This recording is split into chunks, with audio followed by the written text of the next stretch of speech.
Right, నమస్తే. నేను మీ Venkatesh. Welcome to our channel. Telangana రాష్ట్రంలో జరుగుతున్న పరిణామాల గురించి, అలాగే బీసీ రిజర్వేషన్ల గురించి, నిజంగా తెలంగాణ రాష్ట్ర వ్యాప్తంగా ఎక్కలేని విధంగా బీసీ ఉద్యమం తెరపైకి వచ్చిన నేపథ్యంలో ఈ ఉద్యమాన్ని పక్కదారి పట్టించే రకంగా కొన్ని కుట్రలు జరుగుతూ ఉన్నాయి. ఆ కుట్రల గురించి నేను వేరొక వీడియో చేసే ప్రయత్నం చేస్తా. ఏ విధంగా అంటే, అసలు బీసీ ఉద్యమమే తెలంగాణలో లేదు అనే విధంగా అగ్ర కులాలకు సంబంధించిన నాయకులు, మాజీ ముఖ్యమంత్రి ఒక కుట్ర చేస్తూ ఉన్నారు. దానికి సంబంధించి వేరే వీడియో చేస్తా. ఈరోజు ఉమ్మడి కరీంనగర్ జిల్లాలో వార్తలు తీసుకునే ప్రయత్నం చేద్దాం. అలాగే శనార్థి తెలంగాణలో వచ్చిన ప్రత్యేక కథనాలు ఏమున్నాయి, హెడ్లైన్స్ ప్రధానంగా మెయిన్ పేపర్లో కూడా ఏమొచ్చినాయని మీకు చదువుకునే వినిపించే ప్రయత్నం చేస్తా. వీడియోని ఎక్కువ మందికి షేర్ చేయండి, లైక్ చేయండి, మీ అభిప్రాయాన్ని కామెంట్ సెక్షన్లో తెలియజేయండి. ఒకసారి చూసే ప్రయత్నం చేద్దాం. ఇక రుదందర్ నయా రికార్డ్ అట ఒక వార్త. పాక్ అణ్వాయుధాలపై పుతిన్ తీవ్ర ఆందోళన. రష్యా అధ్యక్షుడు పుతిన్ బుష్ సంభాషణ అణు సాంకేతిక ఉగ్రవాదులు చేతికి పోతే ముప్పు తప్పదని ఆందోళన. పాక్ అణు కార్యక్రమాన్ని తీవ్రంగా పరిగణించిన ఇరువులు 20 ఏళ్ల తర్వాత వెలుగులోకి 2001 నుంచి 2008 మధ్యకాలపు గోప్య పత్రాల బహిర్గతం అని ఒక వార్తని చూస్తున్నాం. రేవంత్ది అత్యంత చెత్త పాలన. ఆయన సాగు భాష తప్ప సాగు గురించి సోయి లేదు. రేవంత్ దరిద్ర పాలనలో అన్నదాతలే సమితులు అవుతున్నారు. యూరియాతో రైతులను ఇబ్బంది పెడుతుంటే ముఖ్యమంత్రి వారి గోస పట్టడం లేదు. యాప్తో అన్నదాతలకు ఒరిగిందేమీ లేదు. యాసంగి ప్రారంభంలోనే యూరియా కష్టాలు మొదలైతే మున్ముందు పరిస్థితి ఏంటి? కాంగ్రెస్ ఉన్నంత కాలం రాష్ట్రానికి ఇదే గతి ఖాయం. మాజీ మంత్రి బీఆర్ఎస్ ఎమ్మెల్యే హరీష్ రావు అని ఒక అర్థం అయితే చూసినాం. అయితే ఇక్కడ ప్రధానంగా చెప్పుకుంటే వీళ్ళు కూడా చెత్త సన్నాసులే. బీఆర్ఎస్ పార్టీలు కూడా చెత్త సన్నాసులే. వీరు కూడా పరిపాలన చేత కాదు. ఎందుకంటే గతంలో కూడా మనం చూసినాం, చెప్పులు లైన్లో పెట్టి నిల్చున్న రోజులు కూడా మనం చూసినాం. వీళ్ళ పరిపాలన రెండేం సక్కం కాదు. ఒక ఈక అంటే రెండు ఈకలు అన్నట్టు, నువ్వు రండా అంటే నేను రండా టూ అన్నట్టు వీళ్ళ పరిపాలన కొనసాగుతూ ఉన్నది. ఇక సార్లు లేరు. తెలంగాణ ప్రభుత్వ వర్సిటీలకు దుస్థితి ఇది. చదువు రాదు. సార్లు లేరు, చదువు రాదు. యూనివర్సిటీలపై రాష్ట్ర సర్కారు సీతకన్ను. బీసీ ఎస్టీ పిల్లల చదువుకు ఇబ్బందికరంగా మారిన ప్రభుత్వ వారసత్వం. విశ్వవిద్యాలయాల్లో మొత్తం బోధన సిబ్బంది మంజూరు పోస్టులు 2817, కానీ పనిచేస్తున్న ఆచార్యులు 1692. వీరిలో కాంట్రాక్టు అధ్యాపకులే 935 అట. ఇక చూడు కథ గిట్టున్నది. అంటే మన సోయి విద్యార్థులను, నిరుద్యోగులను, అంటే ఒక విద్యార్థులను చైతన్యవంతం చేయాలి, లేకపోతే చదువులు నేర్పాలి, వాళ్ళ వర్సిటీలలో నిజంగా విద్యార్థులను ఉపాధ్యాయులను పెంచాలి అనే సోయి లేదు. ఉన్న ఖాళీలను కూడా 2817 పోస్టు ఖాళీ ఉంటే అందులో 1692 మంది ఉన్నారట విద్యాపకులు. గట్లున్నది. ఇక రెగ్యులర్ ఆచార్యులు ఇంకా ఇలా కూడా 935 మంది కాంట్రాక్ట్ బేసిక్లో పనిచేస్తున్నారట. అంటే గవర్నమెంట్కు ఎక్కడ ఆదాయం సమకూర్చాలి, ఎక్కడ రాబట్టుకోవాలి, ఇళ్ళ కూడా ఇట్లా గుంజుకునే ప్రయత్నం చేస్తున్నారు. ఇచ్చే కడిగేయకుండా ఈ ప్రయత్నం చేస్తూ ఉన్నది. బూతు రోజుకు దిగజారి మాట్లాడుతున్న నేతలు. బజార్ భాషలో బస్తీమే సవాల్. విమర్శలు మాయం షురు. ఆయన తిట్ల దండకం. తోలు వలస్తా, చీరి చింతగడతా, లాగుల తొండలు చెప్పుతో కొట్టాలి. రాజకీయ తెరపై సంస్కారహీన ప్రసంగాలు. విమర్శల కంటే బూతుల ప్రియాటి. ఉందాతనం మర్చిపోయి ఆక్రోశం వెళ్ళగక్కుతున్న నేతలు ముక్కున వేలేసుకుంటున్న ప్రజలను ఒక వార్తని చూస్తున్నాం. అయితే ఇక్కడ విషయం ఏంటంటే, తీన్మార్ మల్లన్న ఏదో ఒక చిన్న పదం మాట్లాడితే కొందరు యూట్యూబర్లు, ఇప్పుడు బీఆర్ఎస్ పార్టీకి సంబంధించిన కానీ కాంగ్రెస్ పార్టీకి సంబంధించిన కానీ పెద్ద ఎత్తున మల్లన్న గీ మాట్లాడతాను, జర్నలిస్ట్ అని మాట్లాడినా, అరే సన్నాసులారా, మీరు ఇప్పుడు ఎక్కడున్నారా, ఏ పొక్కలవన్నారా? ఆ కొందరికి మాత్రమే చెప్తున్నా నేను. ఇవేంద్రా ఇవి? ఒక ముఖ్యమంత్రి స్థాయిలో ఉండి, ఒక ముఖ్యమంత్రి స్థాయిలో కాదు, ముఖ్యమంత్రి స్వయంగా లాగుల తొండలు దొరకకూడదా? ఏం భాషరా ఇది? ఒక ముఖ్యమంత్రి ఒక ప్రజలకు ఏమి ఇవ్వాలి, ఏం సందేశం ఇవ్వాలి? సిగ్గుమాల రాజకీయాలు ఎందుకు చేస్తున్నారు? ఏమి అడగత్తలేవు ఇవి. ఇక్కడ పార్టీ అడ్డం వస్తున్నది. మా పార్టీ వాళ్ళని మేము అడగద్దని అడ్డం వస్తున్నది. సిగ్గుండాలి కొంచెం అన్న. రైట్. టీఆర్పీలో చేరికల జోరు. తెలంగాణ రాజ్యాధికార పార్టీలో జాయిన్ అయిన రిటైర్డ్ ఉద్యోగులు. కరీంనగర్ టౌన్ టీఆర్పీ మహిళా అధ్యక్షురాలు జింకలవన్య ఆధ్వర్యంలో చేరికలు. రిటైర్డ్ ఉద్యోగులను పార్టీలోకి సాధారణంగా ఆహ్వానించిన రాష్ట్ర కార్యదర్శి అఖిల్ పాషా. మల్లన్న ఆకాంక్షలకు అనుగుణంగా పనిచేయాలని సూచన. తెలంగాణ రాజ్యాధికార పార్టీలో చేరికల జోరు కొనసాగుతుంది. శుక్రవారం కరీంనగర్ జిల్లా కార్యాలయంలో పలువురు రిటైర్ ఉద్యోగుల టీఆర్పీలో జాయిన్ అయ్యారు. మహిళా టౌన్ అధ్యక్షురాలు జింకలవన్య ఆధ్వర్యంలో స్టేట్ ట్రెజరీ డిపార్ట్మెంట్కు చెందిన రిటైర్డ్ సబ్ ట్రెజరీ అధికారి భోగ భాస్కర్ పంచాయతీరాజ్ శాఖ అని ఒక వార్తని చూస్తున్నాం. మొత్తానికైతే ఇక్కడ మా గంగిపల్లి అరుణాకు వచ్చిన తర్వాత, తెలంగాణ రాజ్యాధికార పార్టీ జిల్లా అధ్యక్షురాలు గంగిపల్లి అరుణాకు వచ్చిన తర్వాత అసలు చేరికల జోరు ఊపందుకున్నది. ఏ విధంగా ఊపందుకున్నది అంటే, చూస్తే అమాయకురాలు లెక్కనే ఉంటుంది, కానీ గ్రౌండ్ మార్క్ మొత్తం ప్రిపేర్ చేస్తూ ఉన్నది. తెలంగాణ రాజ్యాధికార పార్టీకి ఏ విధంగా బలం చేకూర్చానో, మా మైనార్టీ సోదరులను ఎట్లా తీసుకురావాలనో, నిజంగా మా బీసీ సోదరులను ఏ టైంలో తీసుకురావాలనో క్లియర్గా తెలిసిన వ్యక్తిగా ముందు చకచక అడుగులు వేస్తూ ఉన్న నేపథ్యం చూస్తూ ఉన్నాం.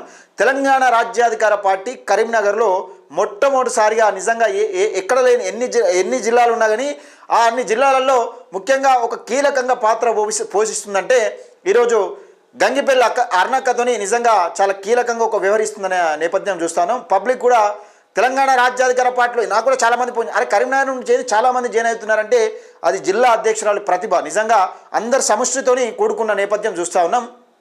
ఏదేమైనప్పటికీ ఒక శుభ పరిణామం. ఇక మల్లన్నకు వైకుంఠ ఏకాదశి ఆహ్వాన పత్రికను అందజేసిన యాదగిరిగుట్ట దేవస్థాన ఆలయ అర్చకులు. హైదరాబాద్లో మల్లన్నను కలిసి ఆహ్వాన పత్రికను అందించిన దేవస్థాన ఆలయ అర్చకులు ఈ నెల 30న జరగనున్న వైకుంఠ ఏకాదశి కార్యక్రమానికి రావాలని విజ్ఞప్తి అని ఒక వార్తను చూస్తున్నాం. అయితే మల్లన్నకు వైకుంఠ ఏకాదశి ఆహ్వానం అందిందట, దానికి సంబంధించిన వార్త. ఇక రైతు భరోసా కొనసాగుతోంది. ఈ పథకాన్ని ఆపేస్తున్నట్లు వస్తున్న వార్తల్లో వాస్తవం లేదు. అలాంటి ఫేక్ న్యూస్లను నమ్మద్దు. రైతు భరోసా జాబితా నుంచి ఎవరైనా పేర్లను తొలగిస్తే వెంటనే రెవెన్యూ అధికారులను కలవచ్చు. తెలంగాణ ప్రభుత్వం ఫ్యాక్ట్ చెక్ క్లారిటీ అని ఒక వార్తను చూస్తున్నాం. ఇక్కడ డిజిటల్ మ్యాపింగ్ అని ఒకటి చెప్పారు నిన్న, శాటిలైట్ మ్యాపింగ్ డిజిటల్ మ్యాపింగ్ ఏదో చెప్పి ఆగం చేశారు. ఈ కాంగ్రెస్ పార్టీ అసలు మీ అధికారులు మీ చేతిలో ఉన్నారా లేదా అనేది ఒక డౌట్ కొడతా ఉన్నది. రైట్. ఇక ఆరా ట్యాపింగ్ కేసులో మస్తాన్ను మళ్ళీ విచారించిన సీట్. ఇది ఎన్నికలు వచ్చినప్పుడల్లా ముంగటికి వస్తూ ఉన్నది. ట్యాపింగ్ కేసులు, ఆ కేసులు, ఇలా నా లడ్డులో కేసులు అన్నట్టు ఈ కేసులన్నీ బయటకు వస్తూ ఉన్నాయి. ఎవరిని అరెస్ట్ చేసింది లేదు. ఈ రేవంత్ రెడ్డికి అంత దమ్ము లేదు. Car party tyre puncture. Panchayat ఎన్నికల్లో కాంగ్రెస్ భారీ విజయం. కాంగ్రెస్ భారీ విజయం కాదు, ఇక్కడ చెప్పాల్సింది ఏంటంటే బీసీలు భారీ విజయం. జనరల్ స్థానాలలో కూడా అగ్రకులాలకు సంబంధించిన నాయకులు పోటీ చేయాలంటే చుచ్చు బోసుకున్న నేపథ్యం చూస్తా ఉన్నాం. ఇది ఇక్కడ జరిగింది. కాంగ్రెస్ సర్కార్ సహకరిస్తోంది. ఈ కిషన్ నీకు ఎవరైనా సహకరిస్తారు. ఎందుకు సహకరించారు? నీకు కేసీఆర్ సర్కార్ సహకరించలేదా? మీరందరూ కుమ్మక్కయ్యే కదా రాజకీయం చేసి బీజేపీని బొందబెట్టింది. గత బీఆర్ఎస్ ప్రభుత్వం ప్రధాని నరేంద్ర మోడీ వచ్చినా పట్టించుకోలే, నువ్వు మాత్రం దగ్గరుండి చేతులు కలిపినావు. రైట్. ఇక ఇది ఒకసారి శనార్థి నేడు మాట తీసుకునే ప్రయత్నం చేద్దాం. సంకల్పం పట్టుదల గొప్పదైనప్పుడు ప్రతి మనిషి అనుకున్న లక్ష్యాన్ని ఖచ్చితంగా చేరుకుంటాడు. తను నడిచే దారిలో ఎన్ని ముళ్ళ పొదలు బండరాళ్ళు ఎదురుపడ్డా ఆ క్షణం మాత్రమే అతని ప్రయాణాన్ని నెమ్మదిగా చేస్తాయి. ఓడిపోయిన ప్రతిసారి లేచి మళ్ళీ ప్రయత్నిస్తే జీవితానుభవం ఒక పాఠం నేర్పుతుంది. ఆలోచన విధానంలో మార్పు మొదలవుతుంది. ఆ మనిషి మనసులో ఉండే బలమైన నమ్మకమే అతని ఉన్నత శిఖరాలకు చేరుస్తుంది. అనుకున్న లక్ష్యాన్ని సాధించాక మనిషి ప్రవర్తనలో మార్పు రాకూడదు. ఓటమి చెందిన వారిని చూసి నవ్వుకోకూడదు. ఈర్షా ద్వేషం దరిదాపుల్లోకి కూడా రానివ్వకూడదు. సాటి మనుషులను చూసి సానుభూతి చూపించాలి. ఏ విధంగా కష్టపడితే ఫలితం సాధించవచ్చో విడమరిచి చెప్పాలి. ఇతరులకు సాయం చేసే గుణం మెండుగా ఉన్నప్పుడే జనం నోళ్లలో నానుతారు. ఈ సమాజంలో మంచోడుగా ముద్ర వేసుకుంటారంటూ పెద్దపల్లి రాజన్న. నిజంగా చాలామంది ఈ ఎలక్షన్ల మాదిరిగా కాదు, కొంతమంది శత్రువులు ఎక్కడో ఉండరు, మన పక్క పొంటే ఉంటారు. శత్రువులు ఎక్కడో దాపరియరు, మన పక్క పొంటే ఉండి వీడు ఎట్లా గెలుస్తాడో చూస్తామనే విధంగా ఏ ఎన్నికలైనా కానీ చాలామంది ఈడు గెలుస్తాడా, ఎంత ఇగో మరి ఏం ఒరిగినా కానీ ఏను పోతా ఉంటే కుక్కలు మరుగుతూ ఉంటాయి. కానీ సంకల్పం నీ వ్యక్తిత్వాన్ని ఎప్పుడు చంపుకోవద్దు. వీడు అంటున్నాను వాడు అంటున్నాను, నీ వ్యక్తిత్వాన్ని ఎప్పుడు చంపుకోకండి. నువ్వు మంచి చేయాలన్న ఆలోచన ఉంటే ఎప్పటికైనా విజయం నీదే. ఓడిపోతావు. ఏముంది, అంబేద్కర్ లాంటివాడు ఓడిపోయాడు. అంబేద్కర్ లాంటివాడే ఓటమి చెందిన వాళ్ళని చూసి నవ్వుతూ ఉంటారు, కొందరు జాలి పడుతూ ఉంటారు. వాళ్ళ విజ్ఞతకే వదిలేయాలి. మీరు వాళ్ళ విజ్ఞతకే వదిలేసి మీ పని మీరు చేసుకునేవాళ్ళు. కానీ నీ సంకల్పం గొప్పదైనప్పుడు గుర్తుపెట్టుకొని మీరు ఉన్నత శిఖరాలను ఎక్కుతారు. ఇది నిజంగా పెద్దపల్లి రాజన్న మంచి నేటి మాట. రైట్. ఇక కరీంనగర్ జిల్లా వార్తలు తీసుకుందాం. గొల్లపల్లిలో యథాచగా అక్రమ మట్టి తవ్వకాలు, ప్రశ్నించిన వారిపై బెదిరింపులు. జిల్లా అధికారులు తక్షణమే జోక్యం చేసుకోవాలి. అధికారులు స్థానిక ప్రజల విజ్ఞప్తి. జగిత్యాల జిల్లా గొల్లపల్లిలో నిబంధనల విరుద్ధంగా అక్రమ మట్టి తవ్వకాలు యథేచ్ఛగా కొనసాగుతున్నాయి. అనుమతులు లేకుండానే భారీ యంత్రాలతో మట్టి తవ్వి తరలిస్తున్న సంబంధిత అధికారులు మాత్రం మౌనంగా వ్యవహరిస్తున్నారనే ఆరోపణలు వెలువెత్తుతున్నాయి. పగలు రాత్రి తేడా లేకుండా జేసీబీలు టిప్పర్లు ఉపయోగించి మట్టి తవ్వకాలు జరుగుతుండడంతో పర్యావరణానికి తీవ్ర నష్టం వాటిల్లుతుందని స్థానికులు ఆందోళన వ్యక్తం చేస్తున్నారు. అక్రమ తవ్వకాలను వల్ల ప్రభుత్వానికి రావాల్సిన ₹1,00,000 ఆదాయం అక్రమార్కుల జేబులోకి వెళ్తుండడం, ₹1,00,000 ఆదాయం అక్రమార్కుల అధికారుల తీసుకోపోవడం వెనుక రాజకీయ అండదండలు. అంటే అక్రమార్కుల జేబులోకి వెళ్తుండడం, అధికారులు చర్యలు తీసుకోపోవడం వెనుక రాజకీయ అండదండలు ఉన్నాయనే అనుమానాలు బలపడుతున్నాయని ఒక వార్తలు అయితే చూస్తున్నాం. అయితే ఇక్కడ విషయం ఏంటంటే నేను చెప్పిన కదా మొన్న ఏదైనా ఒక పెద్ద స్కామ్ జరిగేటప్పుడు ఇలా అధికారులు కంపల్సరీ కుమ్మక్కై ఉంటారు, లేకపోతే ఇది జరగదు ముందుగానే. ఒక్కటి చిన్న ఒక ట్రాక్టర్ పోగానే దాని అధికారులు వస్తున్నాయి సీజ్ చేస్తున్నామని రాసేస్తారు. ఎందుకంటే ప్రభుత్వ అధికారి మైనింగ్ ఏఈ గారు ఏం చేస్తున్నారు, ఏడీ గారు ఏం చేస్తున్నారు అనేది ఒక్కసారి చూసుకోవాలి. మైనింగ్ డిపార్ట్మెంట్కి సంబంధించిన అధికారులు ఎక్కడున్నారు, మరి మీరు ఏం చేస్తున్నారు? జీతాలకు సంబంధించిన అధికారి ఎవరు? సమాజమే లక్ష్యంగా 100 ఏళ్ల పోరాటం. సిపిఐ జిల్లా కార్యదర్శి పంజాల శ్రీనివాస్ కరీంనగర్లో ఘనంగా సిపిఐ శతాబ్ది సంబరాలను ఒక వార్తనైతే చూస్తున్నాం. ఇక మృతికారుడు వాళ్ళలో చిక్కిన కొండ చిలువ. లోయర్ మానేరులో డ్యాంలో చేపల వేటకు వెళ్లిన కరీంనగర్ జిల్లాలో గన్నేరువరం మండల కేంద్రానికి చెందిన దిన మృతికారుడు కల్లెం రాములు వేసిన వలలో శుక్రవారం అతిపెద్ద కొండ చిలువ చిక్కింది. చేపలను సేకరిస్తున్న సమయంలో వలలో చిక్కుకున్న కొండ చిలువను మృతి చెంది ఉండడాన్ని గమనించిన జాలరి దానిని బయటకు తీసుకొచ్చాడు. డ్యాం పరిసర ప్రాంతాల్లో అరుదుగా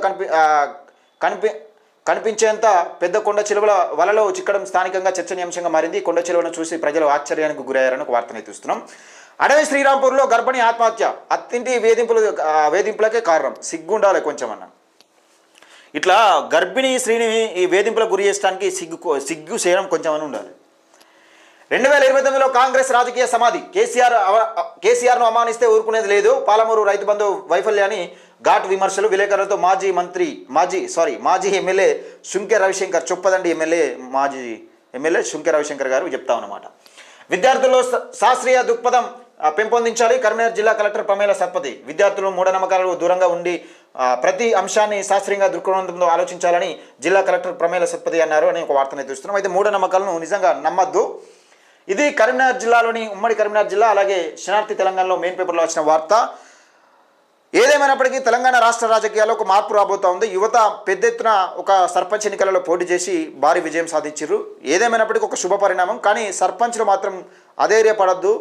చాలా జాగ్రత్తగా ఈ అహంకారానికి పోకుండా మీ ఖర్చులు అడ్డగోలు ఖర్చులు పెట్టకుండా ఎంబడి తిరిగేటలకు తాగిపిచ్చుడు తినిపించుడు లేకపోతే ఇంకేం పెట్టకుండా దయచేసి చాలా జాగ్రత్తగా. ఎందుకంటే 2 years మాత్రమే ఉన్నది. 2 సంవత్సరాలు ఎందుకు చెప్తున్నా అంటే లాస్ట్ 1 year మీ సర్పంచ్ను చేపపట్టు రాకినట్టు యాక్టర్ గుర్తుపెట్టుకోండి. ఇది మాత్రం వాస్తవం.